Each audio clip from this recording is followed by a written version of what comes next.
Et un peu plus tôt à Saïdia, le souverain a remis en main propre des attestations d'attribution de l'eau de terrain à certains habitants des bidonvilles. Quelques 450 familles doivent encore être relogées dans les 8 prochains mois. La cité balnéaire en aura alors fini avec l'habitat insalubre. Reportage Nadia Mouchi, Azdin Idrissi. Il s'agit des 2 derniers points noirs de la ville de Saïdia. Les bidonvilles nommés Douar Tanja et Douar Tétouane. 330 ménages y vivent actuellement dans la précarité la plus totale, et ce, depuis des dizaines d'années déjà. En hiver, nous vivons un véritable calvaire. C'est comme si on n'avait pas de toit.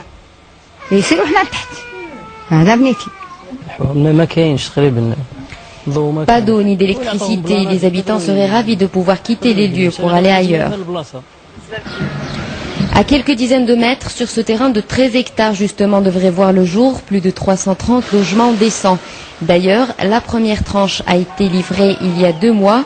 Comme expliqué aujourd'hui à Sa Majesté Mohamed VI, la deuxième phase nécessitera 120 millions de dirhams entre viabilisation et construction. Dans la perspective d'avoir un programme qui regroupe en même temps les différentes couches sociales, aussi bien le relogement des bidonvilles que la couche moyenne, que le logement à faible vitesse, moins de 140 000 dirhams. Donc il y a une partie dédiée à la construction maîtrisée par des programmes immobiliers, et il y a une deuxième partie qui sera proposée à soit l'autoconstruction, soit à des programmes, de petits programmes dédiés à la promotion immobilière organisée. Les premiers bénéficiaires de cette deuxième et dernière tranche du vaste programme de lutte contre l'habitat insalubre ont reçu aujourd'hui leurs attestations d'attribution des mains du souverain.